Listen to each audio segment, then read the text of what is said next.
Hello बच्चों, इस class में हम लोग पढ़ेंगे थर्मल एक्सपेंशन। हम लोग का चैप्टर चल रहा है थर्मल प्रॉपर्टीज ऑफ मैटर। इसमें एक टॉपिक है थर्मल एक्सपेंशन। इस लेक्चर में सबसे पहले मैं थ्योरी दूंगा, फिर उस पर मैं क्वेश्चन कराऊंगा। थर्मल एक्सपेंशन पूरा का पूरा एक लेक्चर में ख़त्म नहीं होगा, इसको हम 2 या 3 लेक्चर में ख़त्म करने का प्रयास करेंगे। 2 से 3 लेक्चर में थर्मल एक्सपेंशन ख़त्म करने का प्रयास इसलिए करेंगे क्योंकि थोड़ा डिटेल में हम कोशिश करेंगे इसको पढ़ाने का, और क्वेश्चंस भी ज़्यादा करवाने का कोशिश करेंगे, न्यूमेरिकल्स भी ज़्यादा करवाने का कोशिश करेंगे। किसी भी कंपटीशन में न्यूमेरिकल्स ही पूछता है, ठीक है ना। तो सबसे पहले थ्योरी हम लोग समझते हैं, फिर ज़्यादा से ज़्यादा न्यूमेरिकल्स करने का प्रयास करेंगे। समझते हैं थर्मल एक्सपेंशन क्या होता है। नाम से पता लगना चाहिए कि थर्मल का मतलब होता है हीट। एक्सपेंशन का मतलब होता है कि किसी ऑब्जेक्ट का एक्सपेंड करना, किसी ऑब्जेक्ट को फैलना। तो थर्मल एक्सपेंशन का मतलब कि किसी भी ऑब्जेक्ट को जब हम हीट करेंगे, ठीक है ना। मान लेते मेरे पास एक ऑब्जेक्ट है,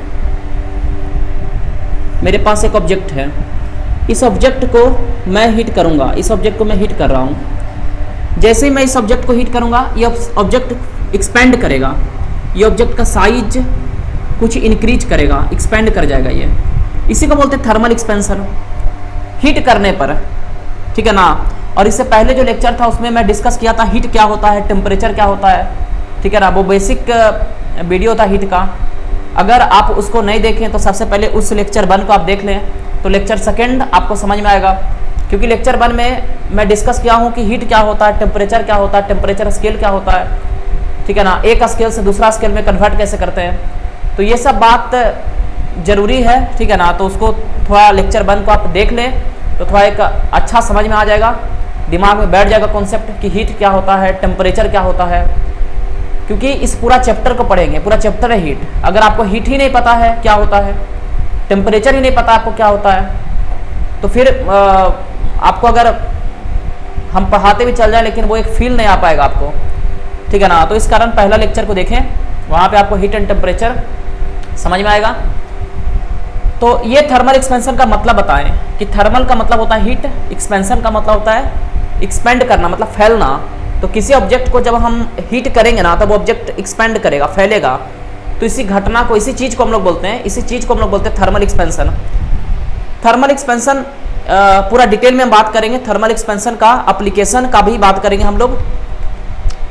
तो सबसे पहले समझते हैं कि थर्मल एक्सपेंशन होता क्यों है, इसके पीछे का कारण को समझते हैं, ठीक है ना। थर्मल एक्सपेंशन का काउज कि एक ऑब्जेक्ट को जब हम हीट दे रहे हैं तो ऑब्जेक्ट एक्सपेंड कर रहा है, तो क्या कारण है जिसके कारण एक्सपेंड करता है, इस पे हम लोग समझते हैं, इसको समझते हैं सबसे पहले।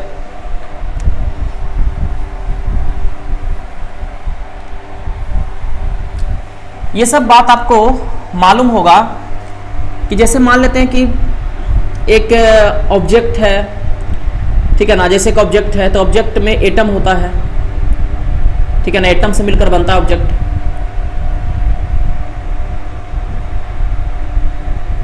एटम से मिलकर बनता है ऑब्जेक्ट, और ये ऐसे स्प्रिंग की तरह हम कनेक्ट कर रहे हैं 2 एटम को, ठीक है ना। 2 एटम जो है, 2 एटम, आपको ये सभी पता होगा कि एक एटम है, ये दूसरा एटम है, इसके बीच कुछ स्पेस होता है जिसको बोलते हैं inter atomic space, inter molecular space आप सुनते होंगे, इंटर मोलिकुलर स्पेस। ये और ये एटम इस पे एक फोर्स लगाता है, ये भी मालूम होगा। ये एटम भी इस पे फोर्स लगाएगा, मतलब हर एक एटम एक दूसरे पर एक फोर्स लगाता है, उसको बोलते हैं इंटर एटॉमिक फोर्स, ठीक है ना। आप इंटर मोलिकुलर फोर्स समझ सकते हैं, ठीक है ना। जो इंटर मोलिकुलर फोर्स आप जानते होंगे, सुने होंगे, इसी को समझिए आप। इसके बीच एक फोर्स काम करता है, एटम के बीच एक फोर्स काम करता है जिसको बोलते हैं inter atomic force, inter atomic force, inter atomic force. इसके बीच एक फोर्स काम करता है, इसको बोलते हैं इंटर एटॉमिक फोर्स। एटम्स के बीच काम करता है।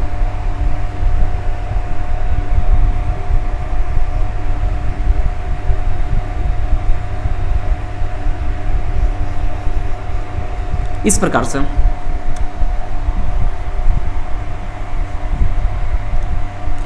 और भी आगे एटम होगा इस प्रकार से।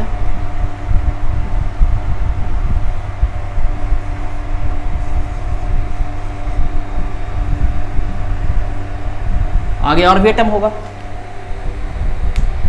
इस प्रकार से स्ट्रक्चर होता है। एक ऑब्जेक्ट है तो इसमें एटम होता है।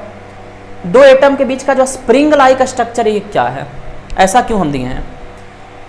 स्प्रिंग फोर्स के बारे में आप मैकेनिक्स में पढ़े ही होंगे कि अगर एक स्प्रिंग है तो स्प्रिंग में क्या होता है, स्प्रिंग को जब आप खींचिएगा, मतलब जब स्प्रिंग पे आप बाहर से फोर्स लगाएंगे, ऐसा फोर्स लगाएं, फोर्स लगाने के बाद जब आप छोड़ेंगे तो क्या होगा, स्प्रिंग खुद अपना ओरिजिनल पोजीशन नेचुरल लेंथ में आना चाहता है, ठीक है ना। ये स्प्रिंग को जब हम ऐसे खींच के छोड़ देंगे, स्प्रिंग पे फोर्स लगाएं, स्प्रिंग को खींचें, खींच के छोड़ दिए तो स्प्रिंग वापस आएगा।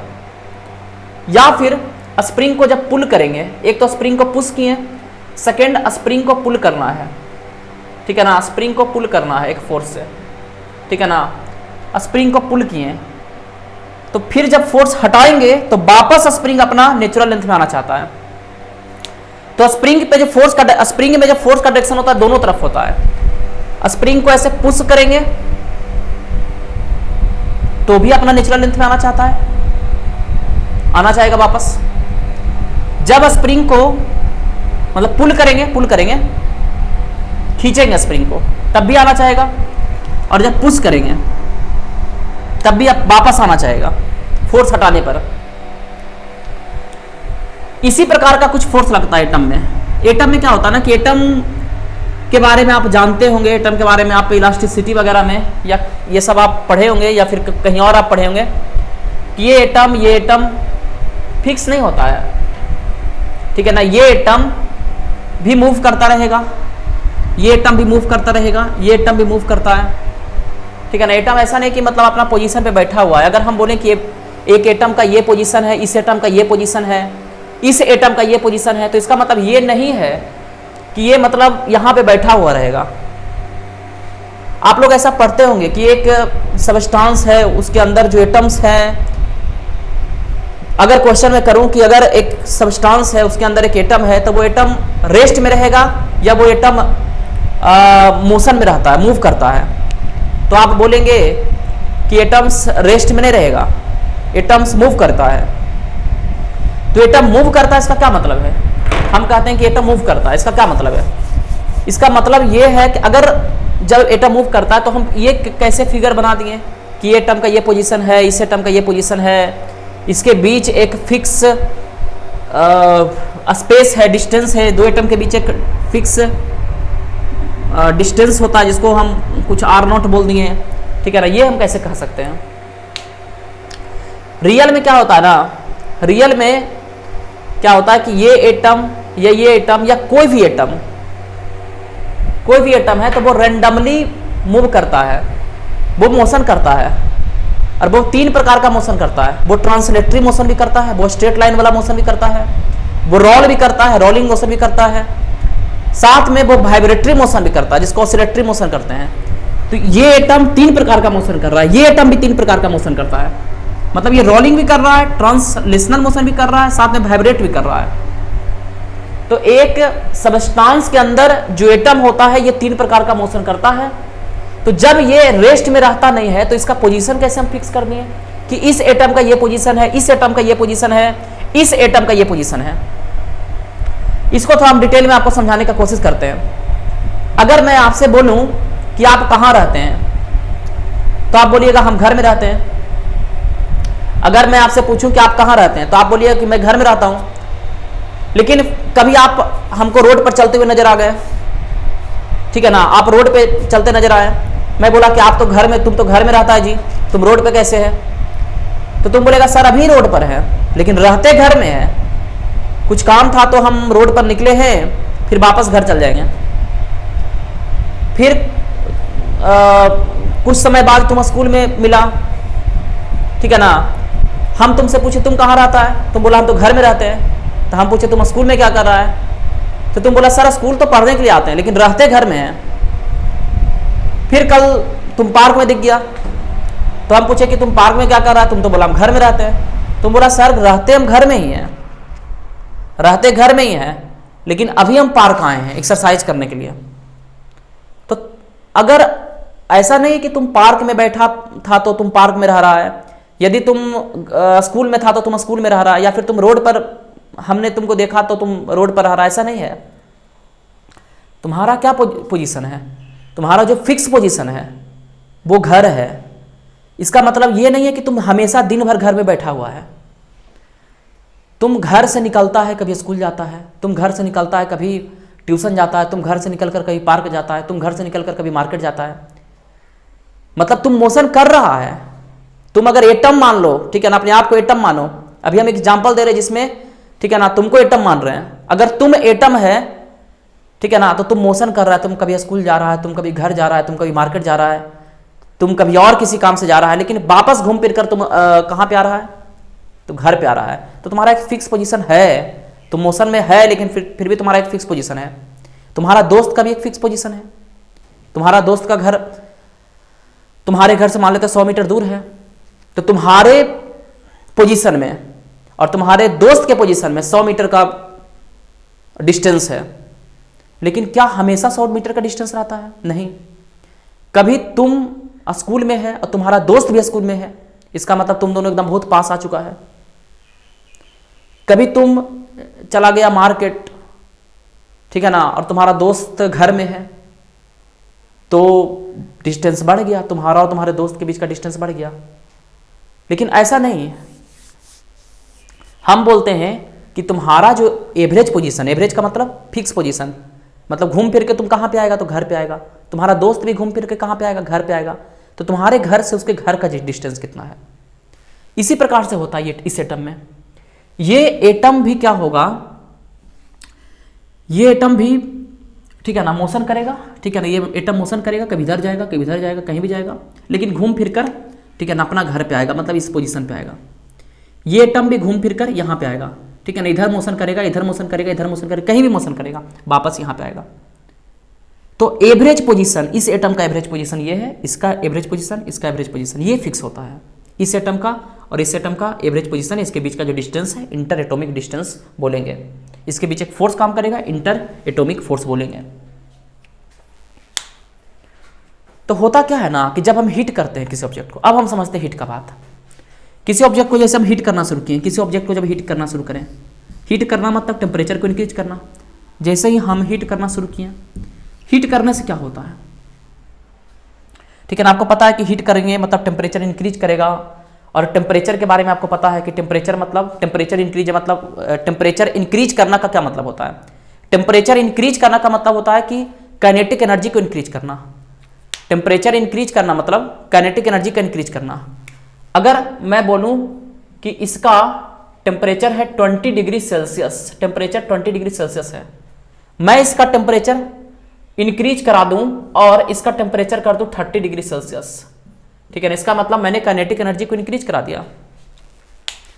या फिर ऐसे भी समझ सकते हैं, इसका टेम्परेचर 20, इसका टेम्परेचर 30, मीन्स इसका काइनेटिक एनर्जी कम होगा, इसका काइनेटिक एनर्जी ज्यादा होगा। इस ऑब्जेक्ट का काइनेटिक एनर्जी कम होगा, इस ऑब्जेक्ट का काइनेटिक एनर्जी ज्यादा होगा। यह सब बात आपको पहले लेक्चर में ही क्लियर हो चुका होगा, ठीक है ना, कि टेम्परेचर का मतलब होता है average kinetic energy.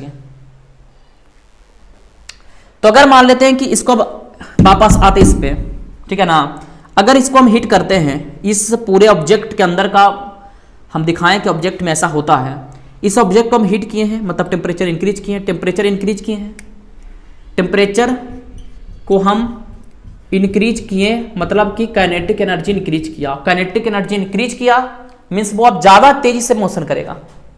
Kinetic energy increase करना का क्या मतलब होता है कि ज्यादा तेजी से मोशन करेगा। तो ये पार्टिकल्स पहले से मोशन में था लेकिन अब और ज्यादा मोशन करेगा। काइनेटिक एनर्जी इसका इंक्रीज हुआ, इसका भी काइनेटिक एनर्जी इंक्रीज हुआ, इसका भी काइनेटिक एनर्जी इंक्रीज हुआ है। तो काइनेटिक एनर्जी इंक्रीज होता है तो क्या होता है ना कि ये पार्टिकल्स थोड़ा और इसके बीच का जो डिस्टेंस है तो और बढ़ जाएगा, इसके बीच का डिस्टेंस और बढ़ जाएगा, इसके बीच का डिस्टेंस और बढ़ जाएगा।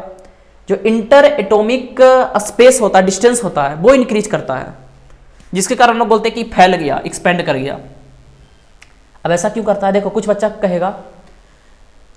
कहेगा कि सर आप बताइए अगर मान लेते हैं कि इस एटम को समझते हैं, इस एक एटम को समझते हैं, ये एटम ठीक है ना मोशन में था पहले, अभी भी मोशन में है, लेकिन अब थोड़ा ज़्यादा मोशन करेगा। मतलब ये अगर मान लेते हैं कि इतना गया इधर इस डायरेक्शन में, इस डायरेक्शन में गया मान लेते हैं 100 मीटर, मतलब 100 मीटर मान रहे हैं, मानना मत मानो 100 मीटर, ठीक है ना। मान लेते हैं ये एटम ठीक है ना इधर गया कुछ, तो बच्चा कहेगा सर जितना इधर गया इतना इधर भी गया, तो वापस तो यहीं पर आएगा ना।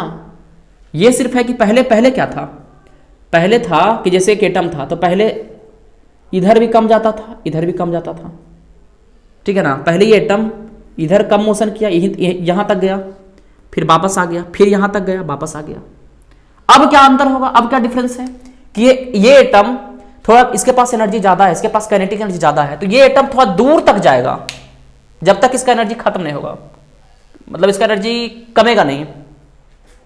ये दूर तक जाएगा फिर वापस आएगा, फिर दूर तक जाएगा वापस आएगा, इस प्रकार से मोशन करता रहेगा। तो बच्चा कहेगा सर एवरेज पोजीशन तो वही रहेगा ना, इसका एवरेज पोजीशन, इसका एवरेज पोजीशन, इसका एवरेज पोजीशन, जब सबका एवरेज पोजीशन सेम है तो एक्सपेंड का कहाँ यहाँ पे बात है। एक्सपेंड कैसे करेगा ऑब्जेक्ट, एक ऑब्जेक्ट एक्सपेंड कैसे करेगा। देखो होता क्या है ना, रियल में क्या होता है, रियल में ऐसा होता नहीं है। रियल में जैसे ये एक ऑब्जेक्ट है, तो रियल में एक ऑब्जेक्ट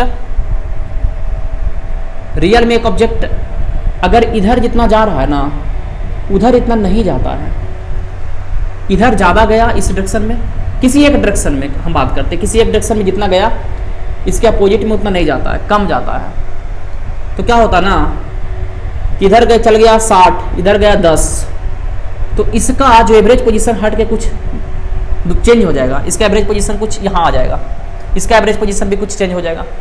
तो इस प्रकार से सबका एवरेज पोजीशन थोड़ा चेंज होगा, इसका एवरेज पोजीशन, इसका एवरेज पोजीशन, इसका एवरेज पोजीशन, सबका एवरेज पोजीशन थोड़ा चेंज होगा, और इस कारण हम बोलेंगे कि एक्सपेंड कर रहा है, ये एटम दूर दूर जा रहा है, ये एटम इससे दूर जा रहा है, ये एटम इससे दूर जा रहा है, ये एटम इससे दूर जा रहा है।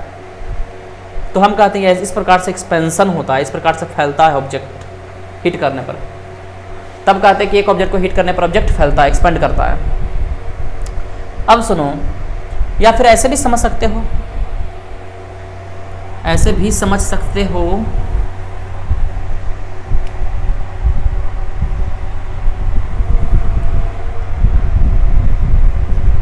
एनर्जी और आर के बीच का ग्राफ,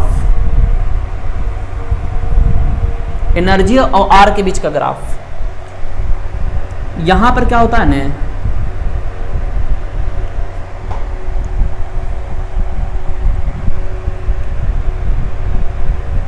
ये डिस्टेंस है R0, R0 डिस्टेंस है, और यहां पर एनर्जी मिनिमम होता है,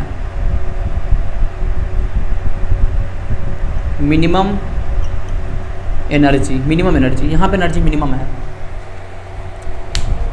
तो यहां पे एनर्जी मिनिमम है, ठीक है ना, R0 डिस्टेंस पर।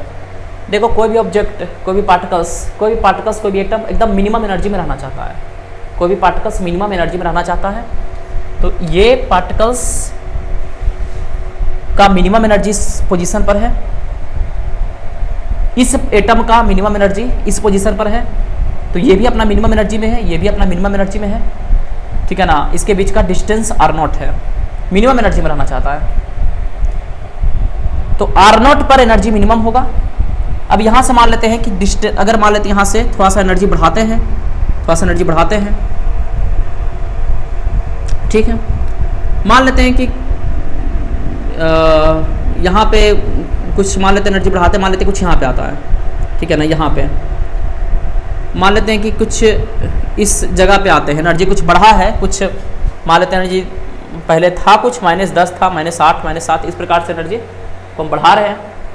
तो अगर एनर्जी को हम बढ़ा रहे हैं तो यहाँ पे देखेंगे पोजीशन, अगर यहाँ एनर्जी कुछ मान लेते हैं कि -6 है, तो यहाँ पे 2 पोजीशन है, ठीक है ना। यहाँ पे 2 पोजीशन है, एक पोजीशन ये, एक पोजीशन ये, यहाँ पे देखिए 2 पोजीशन है, ठीक है ना। पोजीशन कितना है, 2 है। तो जैसे जैसे क्या हो रहा है कि एनर्जी बढ़ रहा है, एनर्जी बढ़ रहा है मतलब काइनेटिक एनर्जी बढ़ रहा है, ठीक है ना। हीट करने पर क्या होता है, हीट करने पर वही होता है, किसी एटम को हीट करते तो इसका एनर्जी बढ़ता है, किसी ऑब्जेक्ट को हीट करते तो एटम का एनर्जी बढ़ता है, एनर्जी बढ़ रहा है। अब जैसे ही एनर्जी बढ़ा, जैसे एनर्जी इंक्रीज हुआ तो पोजीशन को देखना है, पोजीशन को देखना है। एक तो पोजीशन ये है, दूसरा पोजीशन ये है, मतलब ये वाला और ये वाला क्या बराबर है डिस्टेंस? नहीं बराबर है, बराबर नहीं है। तो यही कारण है, ठीक है ना, यही कारण है कि थर्मल एक्सपेंशन होता है। ये जो ग्राफ बनता है, ग्राफ का जो बेल है ये सिमेट्रिकल नहीं है, ठीक है ना, ग्राफ का जो बेल है सिमेट्रिकल नहीं है। अगर ऐसा ग्राफ रहता, अगर ग्राफ ऐसा होता, ऐसा ग्राफ होता, ठीक है ना, ऐसा ग्राफ होता, मिनिमम एनर्जी ये R0 है, R0 है, ठीक है ना। तो जैसे जैसे एनर्जी बढ़ता तो पोजीशन जो है ये वाला और ये वाला सेम रहता, तो एवरेज पोजीशन नहीं बदलता।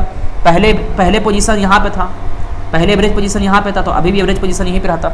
लेकिन अभी क्या है, पहले एवरेज पोजीशन यहाँ पे था, लेकिन अब एवरेज पोजीशन यहाँ पे नहीं हो सकता है, क्योंकि ये एक पोजीशन है कि ये पोजीशन है, तो एवरेज पोजीशन कुछ हट जाएगा, एवरेज पोजीशन कुछ यहाँ जाएगा, ठीक है। पहले एवरेज पोजीशन यहाँ पे था, लेकिन अब एवरेज पोजीशन यहाँ पे नहीं रहकर एवरेज पोजीशन को चेंज होना पड़ेगा, एवरेज पोजीशन को थोड़ा सा शिफ्ट होना पड़ेगा, तो एवरेज पोजीशन बदल गया। यही तो बताएं कि एवरेज पोजीशन बदल जाता है, इस एटम का एवरेज पोजीशन बदलेगा, हर एक एटम का एवरेज पोजीशन बदलेगा, जिसके कारण थर्मल एक्सपेंशन होता है। तो आपको अगर कुछ नहीं समझ में आए तो आप ऐसे याद रखें कि किसी भी ऑब्जेक्ट को जब हीट किया जाता है, किसी भी ऑब्जेक्ट को जब हीट किया जाता है तो उसका काइनेटिक एनर्जी बढ़ता है, ये तो मालूम ही है। काइनेटिक एनर्जी बढ़ता है तो क्या होता है ना कि जैसे इसका काइनेटिक एनर्जी बढ़ गया तो इस डायरेक्शन में जितना जाएगा इसके अपोजिट डायरेक्शन में उतना नहीं जाएगा, ठीक है ना। इस डायरेक्शन में ज़्यादा गया, इस डायरेक्शन में कम गया, तो इसका एवरेज पोजीशन कुछ घसक जाएगा। एवरेज पोजीशन जब चेंज हो जाएगा तो हर एक एटम का एवरेज पोजीशन चेंज होगा, तो हम कहेंगे कि ऑब्जेक्ट में जितना एटम है उसका एवरेज पोजीशन चेंज हुआ तो कुछ एक्सपेंड करेगा, फैलेगा। यही कारण है थर्मल एक्सपेंशन का, ठीक है ना। उम्मीद करते हैं कि थर्मल एक्सपेंशन का काउच समझ में आया होगा। इसके बाद हम लोग अब कुछ 1, 2, 3 क्वेश्चंस करते हैं। अभी तो फार्मूला नहीं आया थर्मल एक्सपेंशन का, एक भी फार्मूला नहीं आया, फिर भी कुछ क्वेश्चंस करते हैं थर्मल एक्सपेंशन का। उसके बाद फार्मूला पे बात करेंगे। इसको चाहे तो नोट कर सकते हैं आप, नोट कर लें इसको।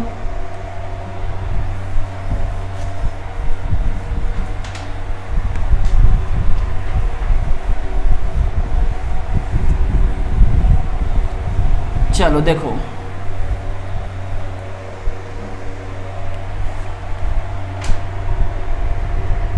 क्वेश्चन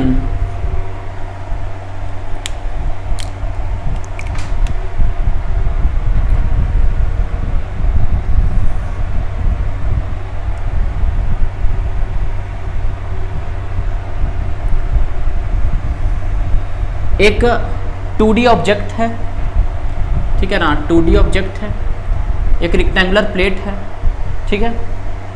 इसमें एक होल है, इसका कुछ डायमीटर है D1, इसका कुछ डायमीटर है D1।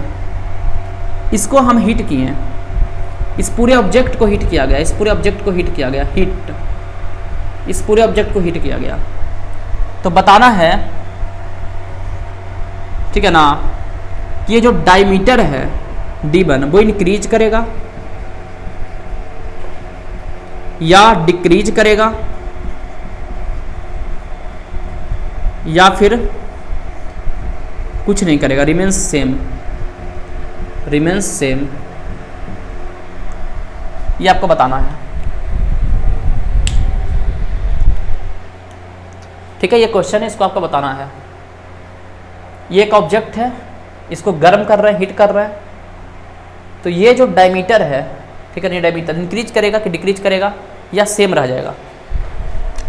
तो नॉर्मल सा बात है, नॉर्मल सा क्वेश्चन है, ठीक है ना। हम लोग क्या पढ़े हैं कि थर्मल एक्सपेंशन मतलब कि किसी ऑब्जेक्ट को हीट करने पर एक्सपेंड करता है। तो जब इसको हम हीट कर रहे हैं, इस ऑब्जेक्ट को हीट कर रहे हैं, तो एक्सपेंड करेगा, सीधा सा बात है, एक्सपेंड करेगा मतलब फैलेगा, एक्सपेंड करेगा। अब देखो एक्सपेंशन में क्या होता है ना कि एक्सपेंशन में पूरा ऑब्जेक्ट एक्सपेंड करता है, ठीक है ना। ऐसा नहीं कि सिर्फ ये एक्सपेंड करेगा या फिर ये एक्सपेंड करेगा या फिर ये एक्सपेंड करेगा, ये पूरा ऑब्जेक्ट का साइज को बढ़ेगा, इस पूरा ऑब्जेक्ट का साइज बढ़ेगा, पूरा ऑब्जेक्ट का साइज बढ़ेगा मतलब होल का साइज भी बढ़ेगा, होल का साइज बढ़ेगा मतलब डायमीटर बढ़ेगा। तो इसका आंसर होगा, अरे यार, इसका आंसर होगा इंक्रीज। या फिर ऐसे आप समझ सकते हैं कि जब भी इस प्रकार का क्वेश्चन हो ना, इंक्रीज या डिक्रीज वाला, कि अगर होल है उसका रेडियस है या डायमीटर है, इंक्रीज होगा या डिक्रीज होगा, तो आप क्या करें, आप इस प्रकार से समझें कि थर्मल एक्सपेंशन जो है ना, just like zooming, just like zooming, जैसे हम किसी पिक्चर को जूम करते हैं, एक आप मान लेते हैं कि आप फोटो तो खींचे ही होंगे आज तक, ठीक है ना, फोटो को जूम करते हैं, ठीक है ना, फोटो को जूम करते हैं, तो इस प्रकार से क्या करिए ना कि इसको फोटो खींचिए इसका, ठीक है ना, इसका फोटो खींचिए, इसका फोटो खींचिए और इसको फिर जूम करने का प्रयास करिए, ठीक है ना, फोटो खींचकर जूम करिए। अब जब फोटो को जूम करेंगे तो ये वाला पार्ट भी जूम होगा, ये वाला पार्ट भी जूम होगा, ये वाला पार्ट भी जूम होगा और ये पूरा भी जूम होगा। ये जो क्या इसको बोल रहे हैं, ये जो स्फेरिकल पार्ट है, ये जो गोला है, ये भी जूम होगा, तो डायमीटर भी जूम होगा। जूम मतलब बड़ा, तो इंक्रीज करेगा। तो इस प्रकार से आपको समझना है। सेकेंड,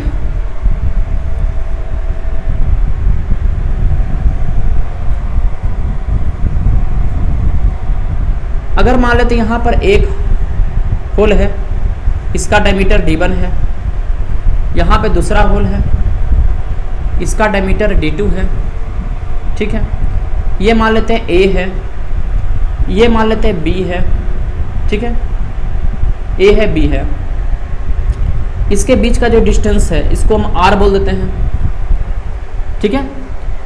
अब इसको क्या कर रहे हैं, हम हिट कर रहे हैं, इस पूरा ऑब्जेक्ट को हिट कर रहे हैं।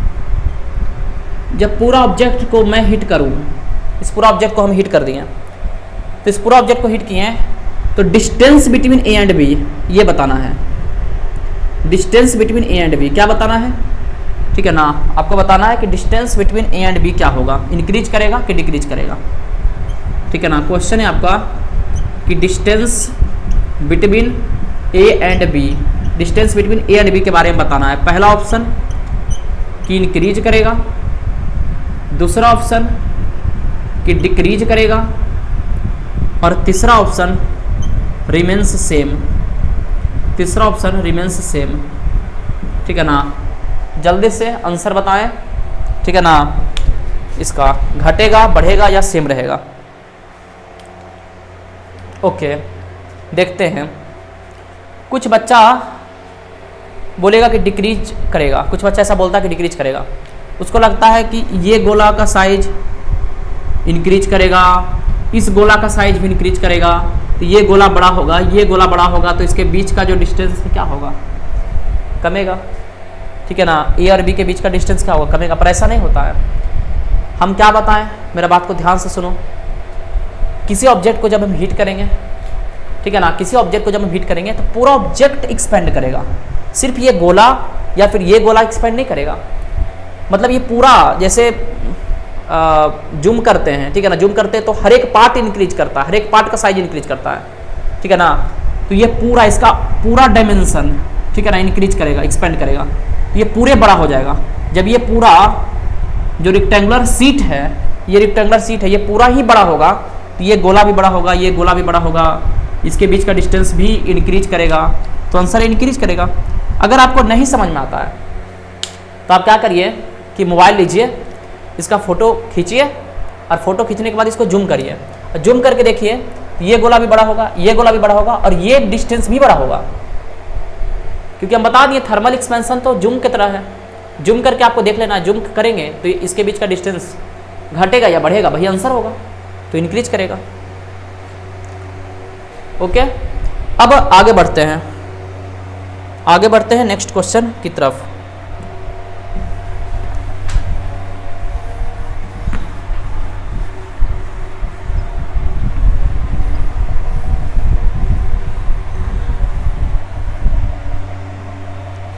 नेक्स्ट क्वेश्चन की तरफ आते हैं।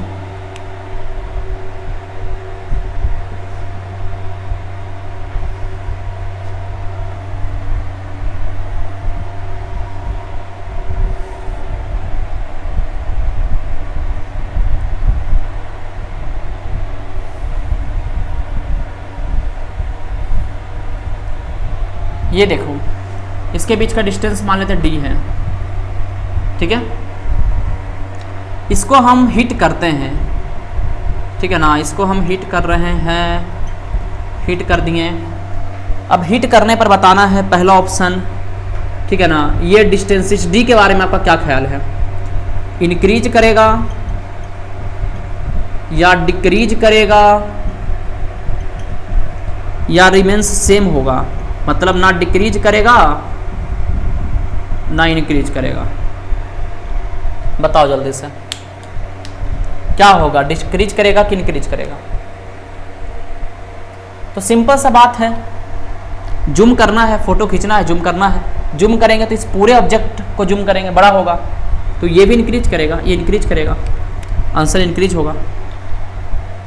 जूम करके देखना है, फोटो खींचना है और इसको जूम करके देखना है। जूम करेंगे तो क्या होगा, जब ऐसे जूम करेंगे ना तो ये भी बड़ा होगा, ये भी बड़ा होगा, पूरे पार्ट बड़ा होगा, ठीक है ना। बड़ा तो ये पूरे हो जाएगा ना, ये बड़ा तो पूरे हो जाएगा, ठीक है ना। तो सब कुछ बड़ा होगा, तो ये भी गैप भी बड़ा होगा। एक और क्वेश्चन, एक और क्वेश्चन,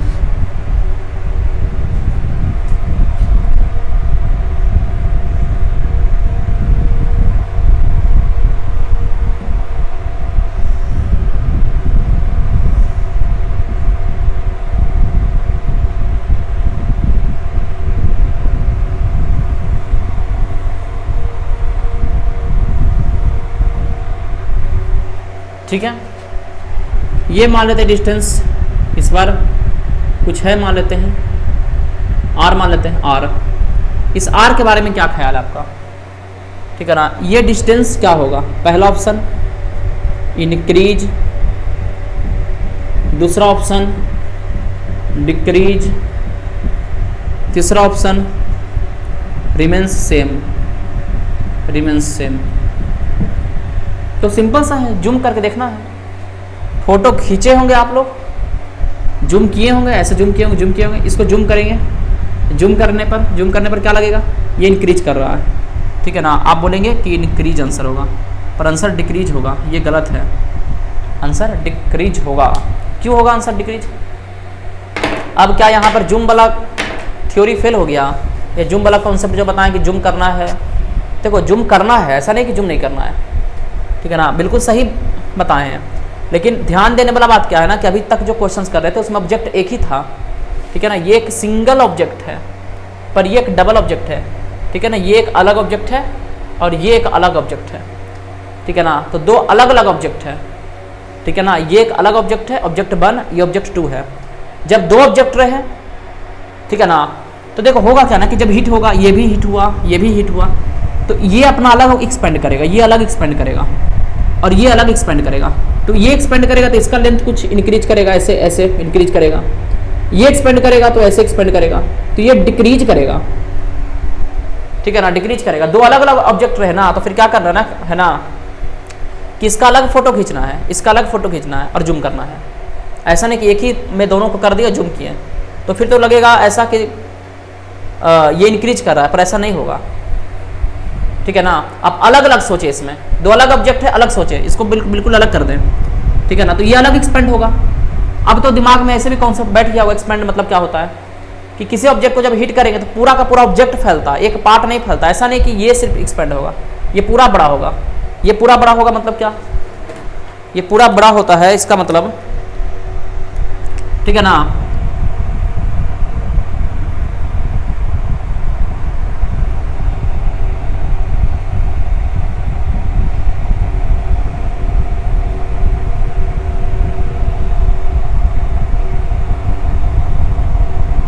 ये अपना हो गया, ये देखिए थोड़ा सा एक्सपेंड कर गया, थोड़ा सा बड़ा है इससे, इसको थोड़ा चौड़ा भी होना पड़ेगा, चौड़ा नहीं हम दिखा रहे अभी।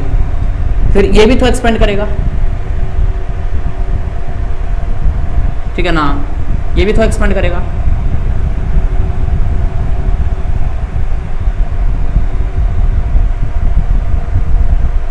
तो ये देखें थोड़ा सा ये आगे बढ़ा, एक्सपेंड किया, थोड़ा ये एक्सपेंड किया, तो ये डिक्रीज होगा, ठीक है ना। तो इसका आंसर क्या होगा, डिक्रीज नॉट इंक्रीज।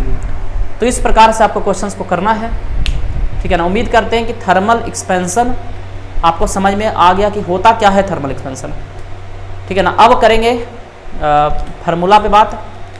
3 प्रकार का एक्सपेंशन होता है, पहला लीनियर एक्सपेंशन, दूसरा एरियल एक्सपेंशन। लीनियर का मतलब लेंथ बढ़ना, लेंथ का इंक्रीज होना। एरियल एक्सपेंशन मतलब एरिया बढ़ेगा। और एक होता है वॉल्यूमेट्रिक एक्सपेंशन, मतलब वॉल्यूम बढ़ेगा। तो हम लोग डिस्कस करते हैं सबसे पहला लीनियर एक्सपेंशन, इसको नोट कर लें, फिर हम लोग बात करेंगे लीनियर एक्सपेंशन पे।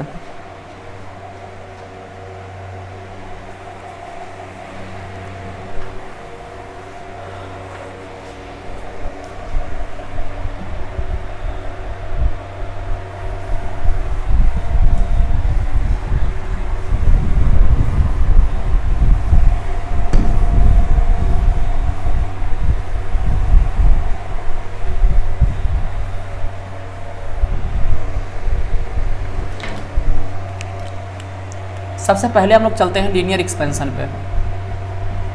लीनियर एक्सपेंशन, लीनियर एक्सपेंशन क्या होता है? लीनियर एक्सपेंशन का मतलब, ठीक है ना, ये तो बंडी ऑब्जेक्ट के लिए है। लीनियर का मतलब लेंथ इंक्रीज होगा। जैसे मान लेते हैं मेरे पास एक ऑब्जेक्ट है, ठीक है ना, मेरे पास एक ऑब्जेक्ट है, ठीक है, इसका कुछ लेंथ है l, ठीक है, इसका लेंथ कुछ है l। अब क्या हुआ कि इसको हिट किए हम, ठीक है ना, इस ऑब्जेक्ट को क्या किए, हिट किए। तो जैसे हिट करने पर क्या होगा, इसका लेंथ इंक्रीज होगा। इसका लेंथ क्या हुआ, इंक्रीज हुआ।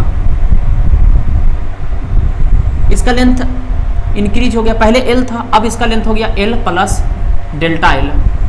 डेल्टा l मतलब जितना चेंज हुआ, पहले l था, अब हो गया l प्लस डेल्टा l, ठीक है ना।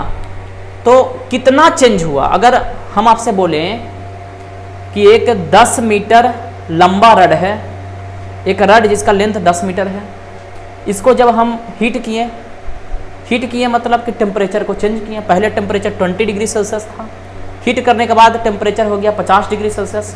तो चेंज इन टेम्परेचर मान लेते 30 डिग्री सेल्सियस है।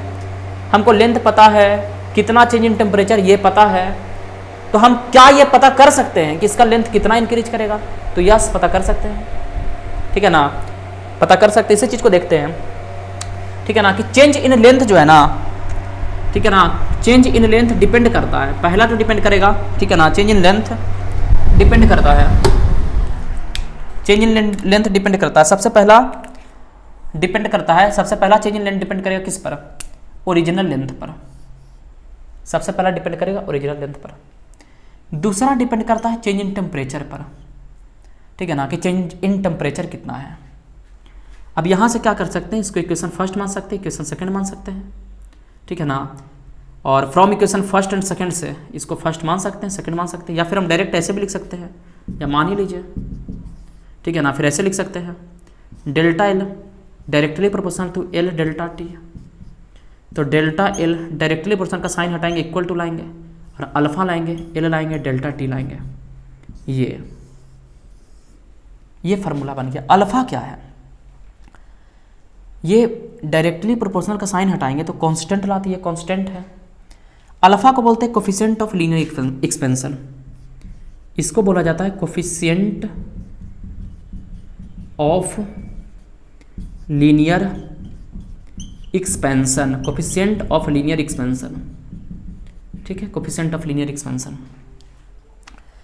ठीक है ना। ये क्या होता है ना, प्रॉपर्टीज ऑफ मटेरियल है ये है properties of material, properties of material, ये प्रॉपर्टीज ऑफ मटेरियल है। प्रॉपर्टीज ऑफ मटेरियल का क्या मतलब है? जैसे ओम्स लॉ पढ़ते थे तो R equal to V but I था, तो रेसिस्टेंस जो था, प्रॉपर्टीज ऑफ मटेरियल था, वो V और I पर डिपेंड नहीं करता था। पोटेंशियल डिफरेंस चेंज कर दो, करंट चेंज हो जाएगा, लेकिन रेसिस्टेंस चेंज नहीं होता था। रेसिस्टेंस जो था वो क्या था, प्रॉपर्टी मतलब मटेरियल का प्रॉपर्टी था, मटेरियल पर डिपेंड करता था। मटेरियल को चेंज करने पर रेसिस्टेंस चेंज होगा। इस प्रकार से अल्फा डिपेंड करता है कि ये सब्सटेंस है किस चीज़ का, ये कॉपर है या गोल्ड है या सिल्वर है, सबका अल्फा अलग अलग होता है। जैसे गोल्ड का अल्फा का मान अलग होगा, सिल्वर का अल्फा का मान अलग होगा। तो अल्फा पर भी डिपेंड करेगा कितना फैलेगा, तो कोई ऑब्जेक्ट कितना फैलेगा हीट करने पर, ये 3 चीज़ पर डिपेंड करता है। पहला कि इसका कोफिशिएंट कितना है, लीनियर मतलब कोफिशिएंट ऑफ लीनियर एक्सपेंशन कितना है, अल्फा कितना है, तो पहला अल्फा पे डिपेंड करेगा। दूसरा ओरिजिनल लेंथ कितना है, ठीक है ना, मतलब ओरिजिनल लेंथ मतलब इनिशियल लेंथ, ठीक है ना, स्टार्टिंग का लेंथ कितना है। तीसरा कि चेंज इन टेम्परेचर कितना हुआ, ठीक है ना, 3 चीज पर डिपेंड करेगा। ऐसे आप समझ सकते, कुछ बच्चा क्वेश्चंस करता है कि सर इस पर डिपेंड कैसे करेगा, लेंथ पर डिपेंड कैसे करेगा, जो इनिशियल लेंथ है। तो ऐसे हम समझा सकते हैं, जैसे मान लेते हैं कि एक रड है, ठीक है ना, एक रड है, इसका लेंथ है मान लेते हैं 1 किलोमीटर, ठीक है, एक रड है, इसका लेंथ है 1 किलोमीटर। इसको हीट किए, ठीक है ना, इसको हीट किए, हीट करने पर ये फैल गया, एक्सपेंड कर गया। और कितना एक्सपेंड किया, तो इसका डेल्टा एल मतलब कितना एक्सपेंड किया, वो किया है मान लेते हैं, वो कितना किया है मान लेते हैं 30 सेंटीमीटर, 30 सेंटीमीटर एक्सपेंड किया है, ठीक है। अब मान लेते हैं, ठीक है ना, अब मान लेते हैं, या मान लेते हैं 10 सेंटीमीटर, 30 सेंटीमीटर की जगह 10 मान लो, 10 सेंटीमीटर। अब मेरे पास एक रड है, इसका है 100 सेंटीमीटर लेंथ, और इसको हीट किए हैं, इसको हीट किए हैं, तो ये कितना फैल गया, इसका जो डेल्टा एल है, इसका जो डेल्टा एल है ये भी 10 सेंटीमीटर है, इसका भी जो डेल्टा एल है 10 सेंटीमीटर है। तो अब सोचो, ठीक है ना, यहाँ पे समझना कि एक्सपेंशन दोनों का सेम आया है, ठीक है ना, क्या दोनों का एक्सपेंशन सेम है, मतलब एक्सपेंशन सेम मतलब इसका भी 10 सेंटीमीटर, इसका भी 10 सेंटीमीटर, ठीक है ना, लेकिन इसका 10 सेंटीमीटर और इसका 10 सेंटीमीटर एक रिलेटिव चीज हो जाता है, ठीक है ना।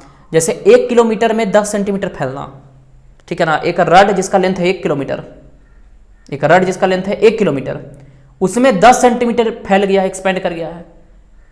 और एक 100 सेंटीमीटर का ही रड है, उसमें 10 सेंटीमीटर फैला है, तो ये तो ज़्यादा फैला हुआ है ना, ठीक है ना। आप समझो 1 किलोमीटर बहुत ज़्यादा डिस्टेंस है, 1 किलोमीटर बहुत बड़ा लेंथ है, 1 किलोमीटर, 1 किलोमीटर बहुत बड़ा लेंथ है। अब 1 किलोमीटर है, 1 किलोमीटर, 1 किलोमीटर में 10 सेंटीमीटर फैलना, 1 किलोमीटर में 10 सेंटीमीटर फैलना को ज़्यादा फैलना नहीं बोलेंगे, ठीक है ना। अब जैसे ये है, ये 100 सेंटीमीटर का मान लो, ठीक है ना, इसमें 10 सेंटीमीटर फैलना बहुत फैल जाएगा, हम बोलेंगे बहुत फैल गया। लेकिन 1 किलोमीटर में 10 सेंटीमीटर फैलना को ज़्यादा फैलना नहीं बोलेंगे। तो लेंथ पर डिपेंड करता है। अगर हम एक बहुत बड़ा ऑब्जेक्ट है, बहुत लंबा ऑब्जेक्ट है, उसमें थोड़ा बहुत अगर फैला है, लेकिन एक छोटा ही ऑब्जेक्ट है लेकिन थोड़ा बहुत फैल गया, तो हम लोग बोलेंगे बहुत फैल गया, बहुत एक्सपेंड हो चुका है, ठीक है ना। तो इस चीज़ से आपको ये समझ में आ सकता है ना, ये समझाने का कोशिश किया थोड़ा सा कि डिपेंड करता है लेंथ पर, ठीक है ना, लेंथ पर डिपेंड करता है, ठीक है ना, किसका लेंथ था कितना, ठीक है ना, क्योंकि इसमें भी 10 सेंटीमीटर फैला है, इसमें भी 10 सेंटीमीटर फैला है, लेकिन इसमें 10 सेंटीमीटर फैलना कुछ नहीं बुझाएगा इसको, लेकिन इसमें 10 सेंटीमीटर फैला है तो उसको लगे बहुत फैल गया है, ठीक है। अब इसके बाद ये हो गया delta L equal to alpha L delta T. ये फार्मूला को याद करना है, इस फार्मूला को याद करना है, कॉपी में लिखना भी है, साथ में इसको याद भी करें, क्वेश्चंस होगा इस पर। डेल्टा एल मतलब कितना लेंथ इंक्रीज करेगा, वो डिपेंड करता है पहला तो अल्फा पर, दूसरा लेंथ पर, तीसरा चेंज इन टेम्परेचर पर। यहाँ से हम देखिए क्या कर सकते हैं, delta L equal to alpha L delta T.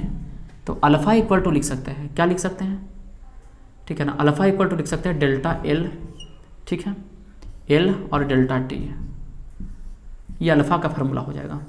आप इसको चाहें तो नहीं भी याद कर सकते हैं, क्योंकि अगर ये याद है तो अल्फा तो निकल ही जाएगा, मेन रूप से इसको याद करना है। अल्फा का एसआई यूनिट देखें, अल्फा का एसआई यूनिट देखें, डेल्टा एल मतलब चेंज इन लेंथ, तो है तो लेंथ ही, एल मतलब लेंथ, तो लेंथ का एसआई यूनिट मीटर, लेंथ का SI unit metre, change in temperature मतलब टेम्परेचर का क्या होगा केल्विन, तो मीटर से मीटर कैंसिल, केल्विन इनवर्स, या फिर डिग्री सेल्सियस इनवर्स भी लिख सकते हैं, ठीक है ना, पर एसआई यूनिट तो केल्विन इनवर्स होगा, ठीक है। इस प्रकार से अल्फा का यूनिट हो गया। अब ऐसे भी आप समझ सकते हैं, अल्फा को अगर कोई समझना चाहता है, अल्फा को कोई समझना चाहता है तो देखो अल्फा क्या होता है, अल्फा क्या बताता है, ठीक है ना। अल्फा क्या बताता है, अगर ना लेंथ को 1 यूनिट मान लें, ठीक है ना, लेंथ को क्या करें 1 यूनिट मान लें, चेंज इन टेम्परेचर है उसको भी अगर 1 यूनिट कर दें, हम चेंज इन टेम्परेचर को भी 1 यूनिट कर दें, तो लेंथ और चेंज इन टेम्परेचर को अगर 1 यूनिट कर देते हैं, लेंथ और चेंज इन टेम्परेचर को 1 यूनिट करते हैं, यहाँ भी 1 रखेंगे, यहाँ भी 1 रखेंगे, तो रख के देखें alpha equal to delta L बटा 1 इंटू 1 1, तो रखने से कोई फ़ायदा तो है नहीं। तो हमको ये समझ में आया कि अल्फा डेल्टा एल के ही बराबर है, मतलब एक ऐसा रड, ठीक है ना, एक ऐसा रड जिसका लेंथ है 1 यूनिट और उसमें चेंज इन टेम्परेचर भी अगर 1 यूनिट हुआ है, चेंज इन टेम्परेचर भी 1 यूनिट हुआ है, तो अल्फा ही उसका डेल्टा एल होगा।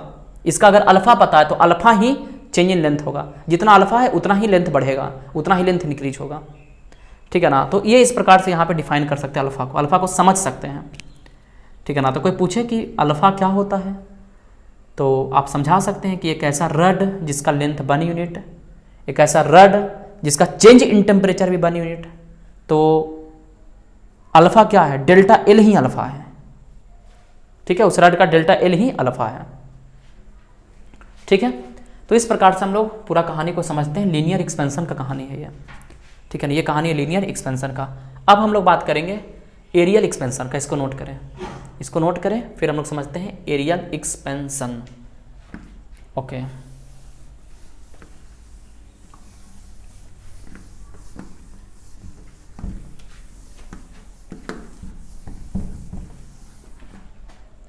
एरियल एक्सपेंशन,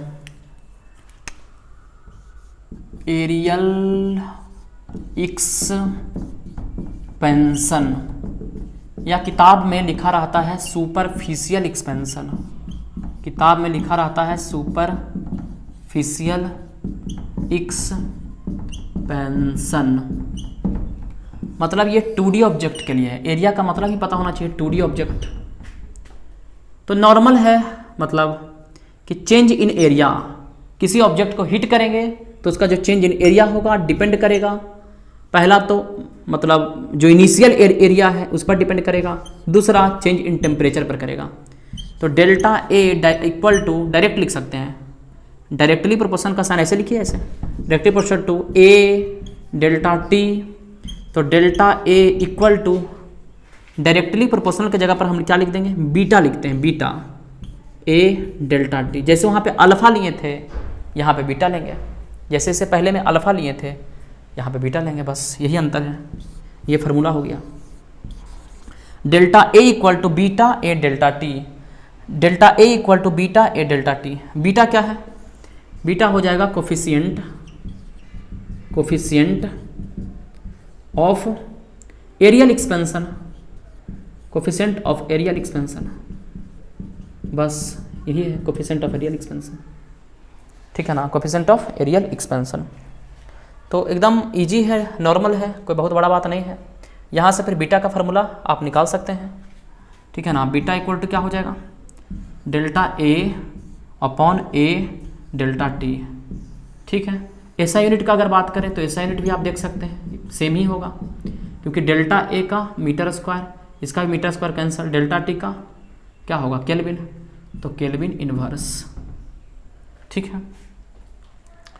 आप अगर बीटा को डिफाइन करना चाहें तो बीटा को डिफाइन करना चाहते हैं तो कर सकते हैं बीटा को डिफाइन। इसको करेंगे 1 यूनिट, मतलब एरिया को करेंगे 1 यूनिट, ठीक है। चेंज इन टेम्परेचर को कर देंगे भी 1 यूनिट, ठीक है। तो बीटा इक्वल तो होता है चेंज इन एरिया का।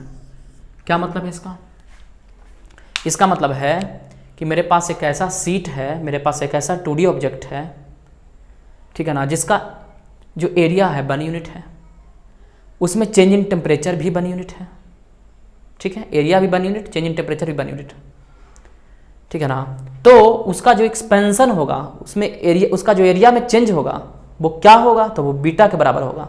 अगर उसका बीटा पता है तो उसी को बोल देंगे कि यही चेंज है एरिया, ठीक है ना। अगर बीटा पता है तो कहेंगे यही डेल्टा ए है, सीधा सा बात है, तो ये आपका हो गया थोड़ा सा एरियल एक्सपेंशन, ठीक है ना। अब हम लोग बात करते हैं वॉल्यूमेट्रिक एक्सपेंशन। किसका बात करते हैं? Volumetric expansion.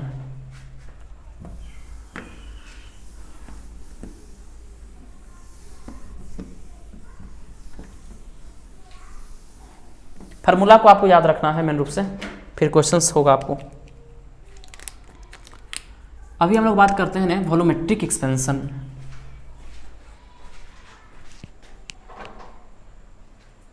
ठीक है, तो अभी हम लोग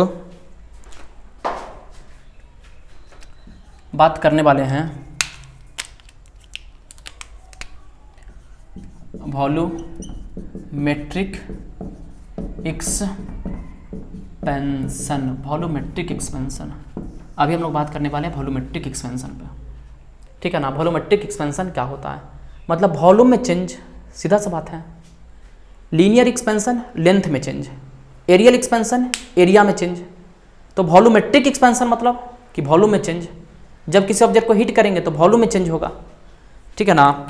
तो सीधा सा बात है कि चेंज इन वॉल्यूम भी डिपेंड करेगा, पहला इनिशियल वॉल्यूम पर, दूसरा चेंज इन टेम्परेचर पर। तो delta V directly proportional to V delta T लिख सकते हैं हम। तो डेल्टा वी इक्वल टू का साइन डालेंगे, कुछ कांस्टेंट लेंगे, कांस्टेंट यहाँ पे गामा लेते हैं, गामा वी डेल्टा टी, यही फार्मूला है। यही फार्मूला है कि delta V equal to gamma V delta T, gamma V delta T. Gamma, gamma क्या है? Coefficient of volumetric expansion, coefficient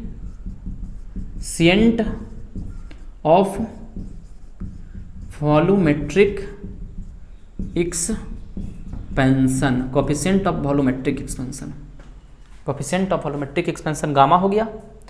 तो चेंज इन वॉल्यूम डिपेंड करेगा तीन चीज पर, ठीक है ना।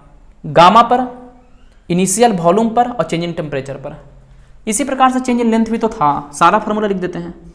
चेंज इन लेंथ क्या था? वो भी डिपेंड करता था अल्फा पर, इनिशियल लेंथ पर और चेंज इन टेम्परेचर पर। चेंज इन एरिया भी क्या था? वो डिपेंड करता था बीटा पर, ठीक है, इनिशियल एरिया पर और चेंज इन टेम्परेचर पर, ठीक है ना। वॉल्यूम एक्सपेंशन हो, चाहे लीनियर एक्सपेंशन हो, चाहे वो एरियल एक्सपेंशन हो, तीन चीज पर डिपेंड करता है, ठीक है ना। तीन चीज पर डिपेंड करता है। Delta T delta T delta T तीनों के लिए मतलब कॉमन है। और वॉल्यूम, चेंज इन वॉल्यूम तो यहाँ पर वॉल्यूम, चेंज इन लेंथ तो यहाँ पर लेंथ, चेंज इन एरिया तो यहाँ पर एरिया। और लीनियर में अल्फा, एरिया में बीटा और वॉल्यूम में गामा हो जाएगा, बस। ठीक है, बहुत इजी है, कोई दिक्कत वाला बात नहीं है। यहाँ से आप ऐसे लिख सकते हैं गामा का फॉर्मूला, गामा इक्वल टू क्या लिख सकते हैं? Delta we upon we delta T, ये गामा का फॉर्मूला हो गया। ये किसका फॉर्मूला हो गया? गामा का। कोई दिक्कत नहीं है। अब गामा को भी आप मतलब ऐसा यूनिट तो सेम रहेगा। अगर आप ऐसा यूनिट का बात करें तो ये डेल्टा वी का यूनिट इस वी का यूनिट को कैंसिल करेगा, डेल्टा टी का यूनिट होगा केल्विन, तो केल्विन ऊपर जाएगा, केल्विन इनवर्स। अगर गामा को आपको डिफाइन करना है तो वॉल्यूम को क्या करेंगे? 1 यूनिट, ठीक है। डेल्टा टी को क्या करेंगे? 1 यूनिट, ठीक है। तो गामा इक्वल हो जाएगा किसके? डेल्टा वी के। गामा इक्वल हो जाएगा डेल्टा वी के। तो सीधा सा बात है कि एक ऐसा 3D ऑब्जेक्ट, एक ऐसा क्यूब या एक ऐसा क्यूबाइड, कोई भी 3D ऑब्जेक्ट, एक 3D ऑब्जेक्ट जिसका वॉल्यूम 1 यूनिट है, उसमें चेंज इन टेम्परेचर 1 यूनिट है, तो उसका वॉल्यूम कितना चेंज हुआ होगा? तो चेंज इन वॉल्यूम गामा के बराबर हो जाएगा। जो कोफिशिएंट ऑफ वॉल्यूमेट्रिक एक्सपेंशन है उतना ही चेंज होगा वॉल्यूम, ठीक है।